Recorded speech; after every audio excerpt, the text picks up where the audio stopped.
First contact's price. The Martian dust storm had finally settled, revealing the massive excavation site that stretched across Acidalia Planitia like an open wound on the red planet's surface. Dr. Sarah Chen stood at the edge of the dig, her breath fogging the inside of her helmet as she stared at the impossible structure before her. The metallic surface gleamed under the work lights, defying the rust-colored world around it. "Control, are you seeing this?" she asked, her voice barely above a whisper. The structure's angular design spoke of artificial origin, its surface unmarred by the millions of years it had spent buried beneath the Martian soil. "Affirmative, Dr. Chen. All feeds are clear," came the response from the Mars Colonial Authority based 20 kilometers away. "Any signs of an entrance?" Sarah adjusted the settings on her suit's external lights, sweeping them across the structure's surface. The beam caught something, a series of intricate patterns etched into the metal. "I'm seeing what appears to be script or symbols." "Dr. Patel, your thoughts?" Her colleague, Dr. Rajesh Patel, moved closer to examine the markings. "Not like anything in our databases, but they're definitely deliberate. Look at the mathematical precision in the spacing." As they studied the symbols, Sarah's hand brushed against one of the deeper etchings.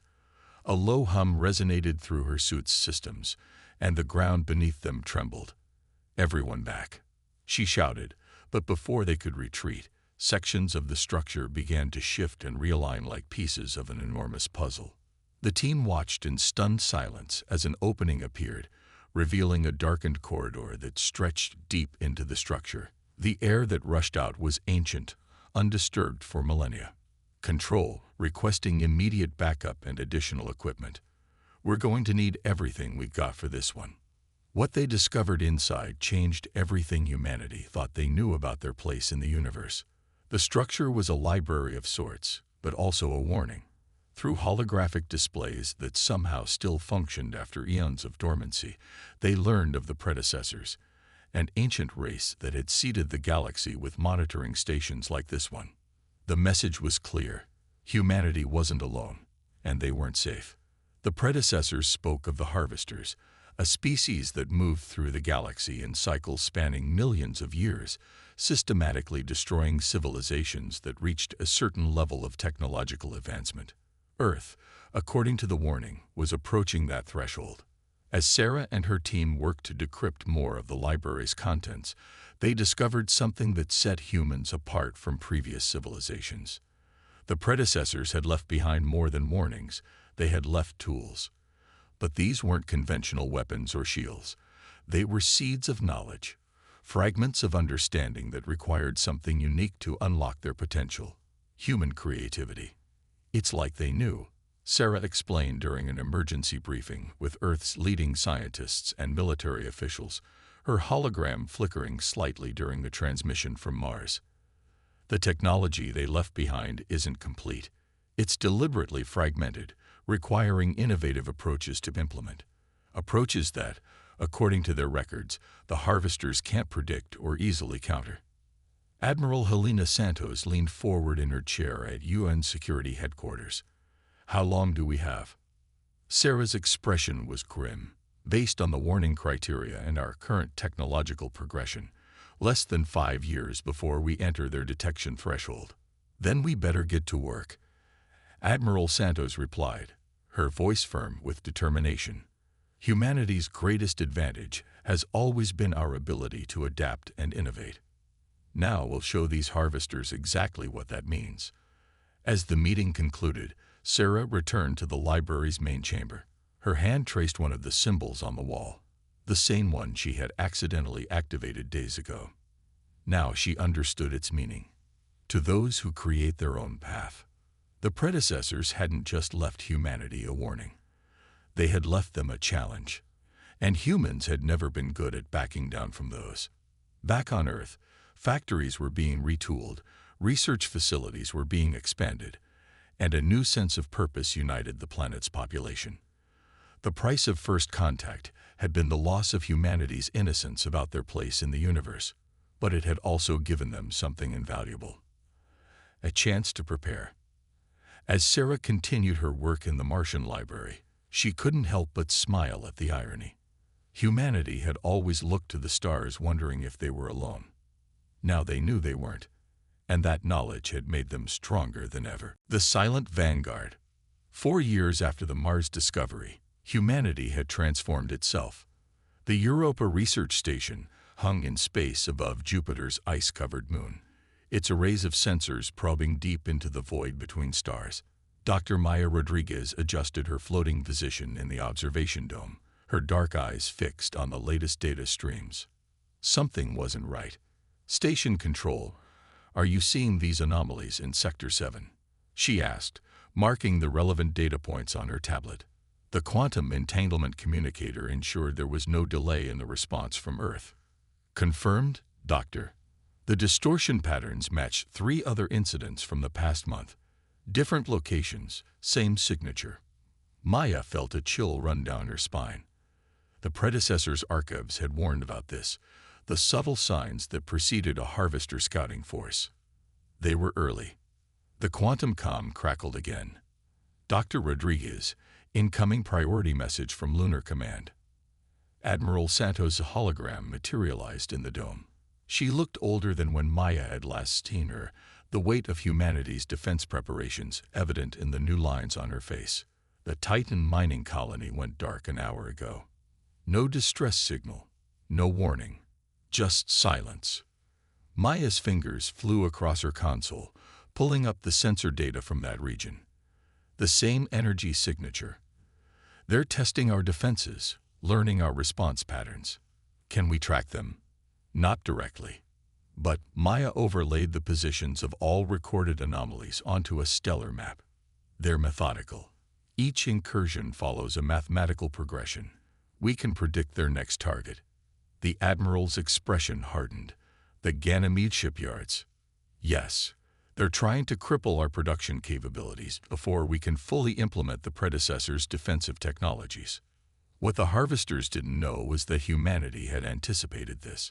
The visible shipyards above Ganymede were a deliberate misdirection. Deep within the ice moon's core, automated factories worked tirelessly, producing vessels that incorporated both human innovation and the predecessor's fragmented knowledge. "Implementation status?" Santos asked. Maya pulled up another display. "The quantum crystalline matrices are stable. We've managed to improve the efficiency by 300% by integrating them with our neural network architectures, something the predecessor's data suggested wouldn't be possible. Apparently, human brains process information in ways they hadn't encountered before." "And the weapons systems. That's where it gets interesting." Maya brought up a simulation. "We couldn't get their energy weapons to work properly. Our physics understanding isn't advanced enough yet. But Dr. Chen's team found something in the Mars archives about manipulating probabilistic fields. We combined that with our own research into quantum tunneling. The result is, well, watch." The simulation showed a small human vessel encountering a much larger ship of clearly alien design. Instead of conventional weapons fire, the human ship created a field that seemed to twist the space around the alien vessel. Where the field touched, matter simply ceased to exist. We call it the entropy cascade. It uses the enemy's own energy against them. The more powerful their shields, the more devastating the effect. Admiral Santos studied the simulation with intense focus. "They won't expect this." "No, they won't. The predecessor's data suggests the harvesters adapt quickly to new threats, but they do it by analyzing and countering known physics principles. This weapon operates on a framework they've never encountered. Human theoretical physics combined with the predecessor's probability manipulation." A warning tone sounded through the station. Maya quickly checked the alerts. Multiple anomalies detected approaching Ganymede. "Looks like we'll get to test our theories sooner than expected." "All according to plan," Santos said grimly. "Initiate Operation Trojan Horse. Let them think they found our weakness." As the Admiral's hologram faded, Maya sent the activation codes to Ganymede. Across the solar system, humanity's real fleet waited in hidden positions, crews ready, systems primed. The visible shipyards above Ganymede were about to be destroyed, but that was a sacrifice they'd planned for. Let the harvesters think they'd struck a decisive blow. Let them grow confident in their superior technology and tactical knowledge. They were about to learn that humanity's greatest weapon wasn't their ships or their guns. It was their ability to think in ways that defied conventional logic. Maya watched as the first harvester ships emerged from their distortion fields near Ganymede. They were massive, angular vessels that seemed to absorb light rather than reflect it. Beautiful in their own terrifying way. Like moths to a flame, she whispered, sending the final alert to the hidden fleet. The real battle for humanity's survival was about to begin, and for the first time in their ancient history, the harvesters were about to face an enemy they couldn't predict. Innovation's edge. The bridge of the UES Prometheus hummed with tension as Captain James Chen watched the harvester fleet tear apart the decoy shipyards above Ganymede. His ship, hidden within a pocket of twisted space-time, was humanity's newest weapon, and their best-kept secret. All ships report ready, Captain, is XO, Commander Diana Walsh announced. Her fingers danced across the neural interface controls, connecting her directly to the ship's quantum crystalline core. Entropy cascade generators at full charge. James nodded, feeling his own connection to the ship through his neural link. The Prometheus wasn't just a vessel. It was an extension of its crew's collective consciousness, guided by human intuition and powered by technology that bridged the gap between the predecessor's knowledge and human innovation. Signal from Admiral Santos, Diana reported. Operation Trojan Horse is go. Time to show them what humanity can do. James allowed himself a small smile. Send the recognition codes to the fleet. Execute Pattern Omega. Across the Jupiter system, humanity's true fleet emerged from their quantum bubbles. But they didn't appear as traditional warships. Instead, each vessel seemed to fragment into dozens of phantom images, each one as solid-looking as the real ship. It was an application of quantum superposition on a massive scale, something the predecessors had theorized but never achieved. The harvester fleet reacted instantly, their massive ships turning to face the new threat. Energy beams lanced out, passing harmlessly through phantom ships, while the real vessels were already moving to new positions. They're analyzing our pattern, Diana warned. Adaptive algorithms detecting quantum signatures. Good, James replied. Time for Phase 2. Deploy the recursion mines. Small, seemingly innocuous devices detached from the human ships, drifting into the space between the two fleets. The harvesters ignored them, their sensors showing them as simple debris. That was their first mistake. Each mine contained a sliver of the Prometheus's quantum core, programmed with a fraction of human consciousness. As they drifted closer to the harvester ships, they began to resonate with each other, creating a web of interconnected quantum fields. Harvester ships adapting, Diana reported. They're reconfiguring their shields too. Wait, something's wrong. James watched as the massive alien vessels suddenly seemed to stutter in space, their movements becoming erratic. The recursion mines had done their job, creating a field where cause and effect became uncertain.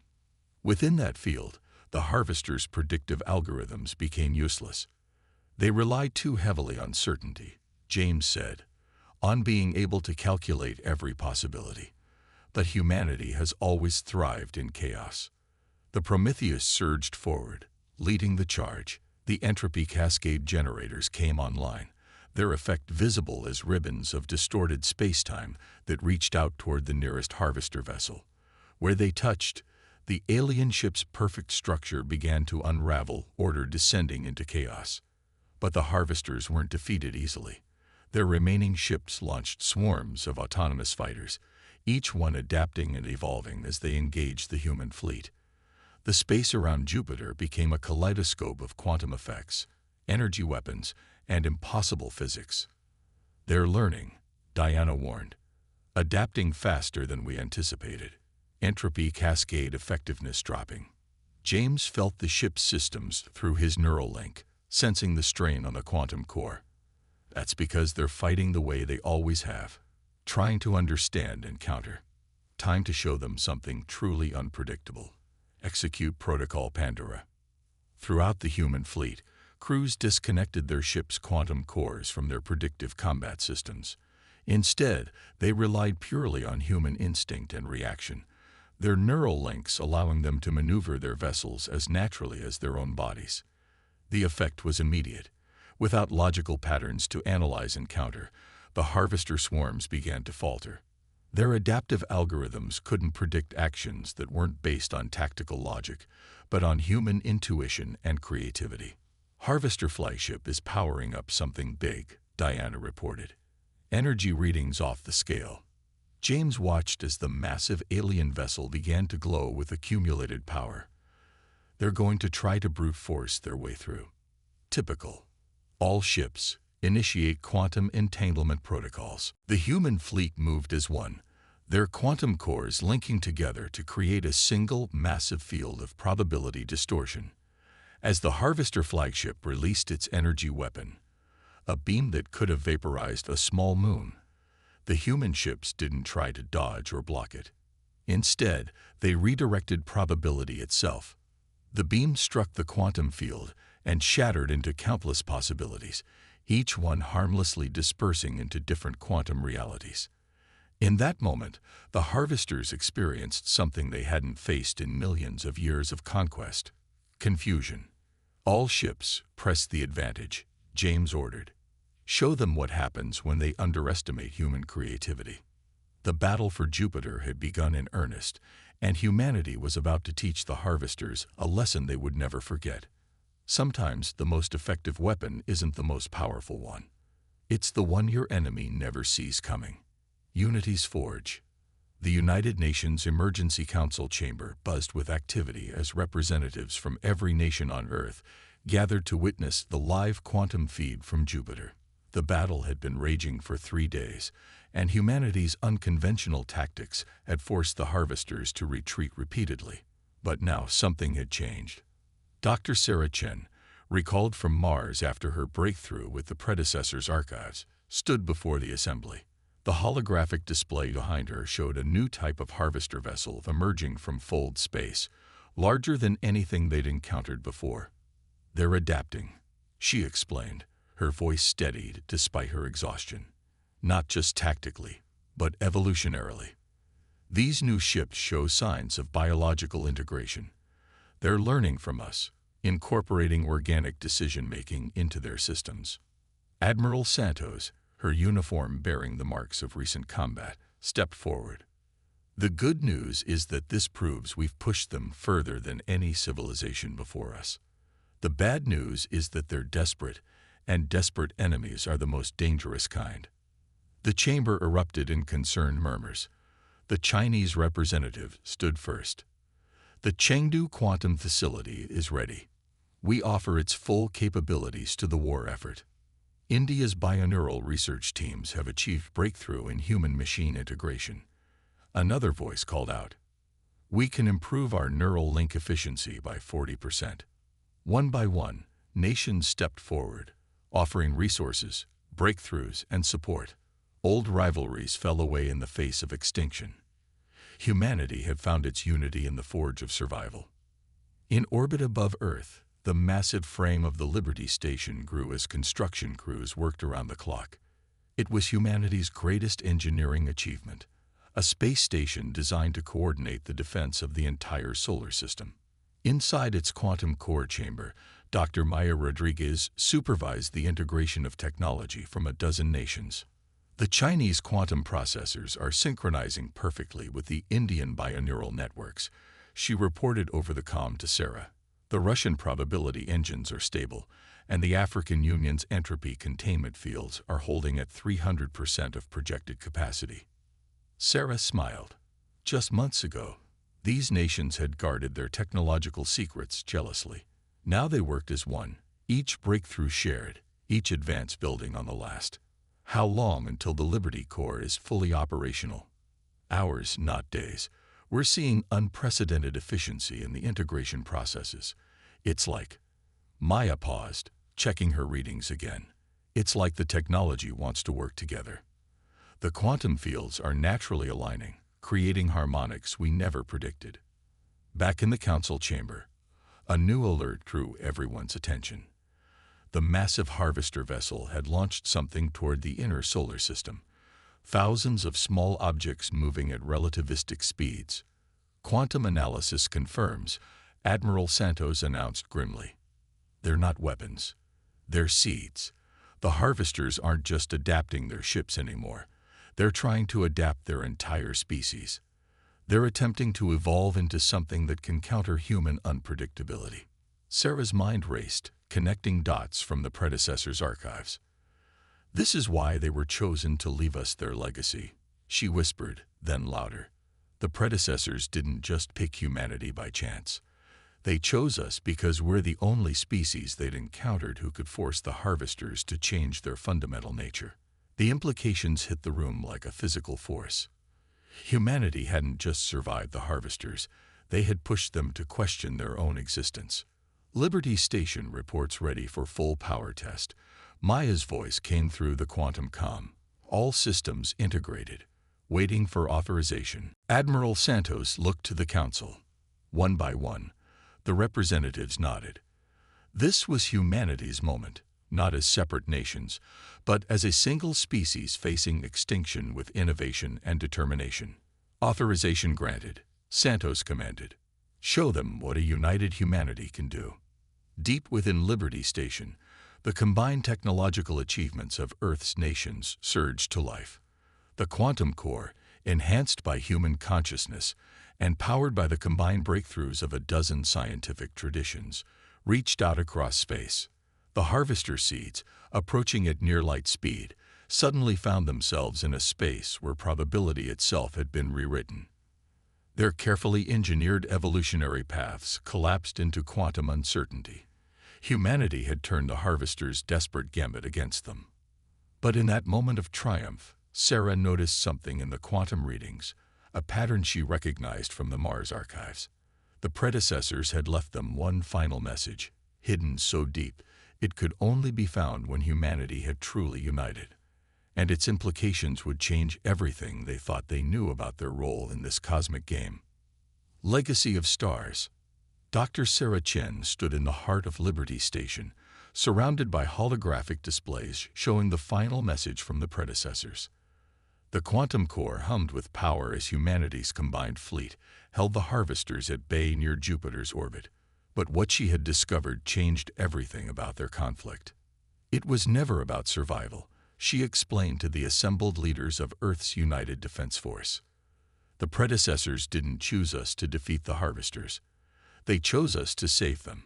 Admiral Santos stepped closer to examine the ancient symbols. Save them. They're trying to wipe us out. No, Sarah said, enlarging one section of the message. They're trying to evolve. The harvesters aren't a natural species. They're artificial, created by the predecessors as a force for galactic order. But they became too rigid, too predictable. They lost the ability to truly grow. Maya Rodriguez's hologram appeared beside them, transmitted from the Quantum Control Center. The seeds they launched, they weren't just trying to counter us. They were trying to understand us, to become more like us. Exactly. Sarah confirmed. The predecessors created the harvesters to maintain order in the galaxy, but they realized too late that perfect order leads to stagnation. They needed a force for creative chaos, for innovation and unpredictability. They needed humanity. On the main display, the massive harvester vessel near Jupiter began to change. Its crystalline structure flowed like liquid metal, forming new patterns that seemed almost organic. The quantum readings showed something unprecedented. The ship wasn't just adapting its weapons or defenses. It was restructuring its fundamental nature. Captain James Chen's voice came through the quantum comm from the Prometheus. The enemy fleet, they're not attacking anymore. They're trying to communicate. The message that came through wasn't in any language. It was pure quantum information, emotions and concepts transmitted directly through the neural link network. The harvesters were sharing their memories. their origins, their purpose, and their growing awareness of their own limitations. They're asking for help. Maya translated, her connection to the quantum network allowing her to interpret the alien thoughts.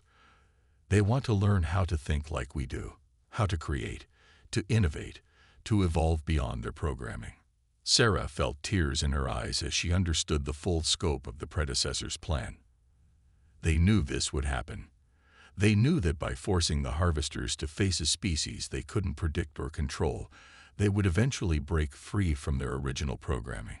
We weren't meant to destroy them. We were meant to liberate them. Through the quantum network, humanity felt the change rippling through the harvester consciousness. Centuries of rigid thinking began to crack, allowing new patterns to form. The very unpredictability that had made humans so dangerous to them now became the key to their salvation. Admiral Santos watched as the harvester ships began to transform, their structures becoming more organic, more alive.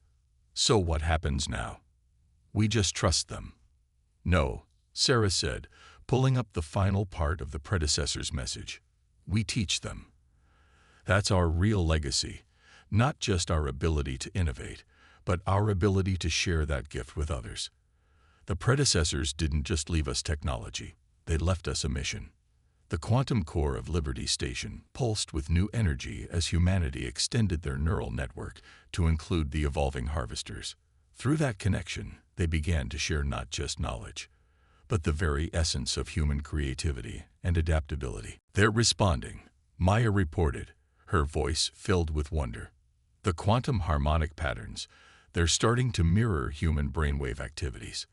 They're learning to think independently, to question, to imagine. The great ships that had once threatened to destroy humanity now hung in space like newborn stars, their structures a beautiful blend of crystalline precision and organic chaos.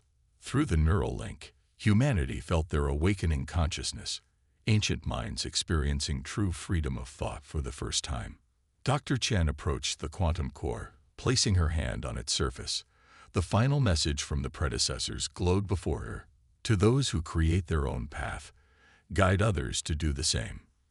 That's humanity's true strength, she said softly. Not just our ability to face extinction with courage, but our capacity to turn enemies into allies through understanding and innovation. As the transformed harvester fleet moved to join the human ships in orbit around Jupiter, the quantum network carried a new sensation: hope.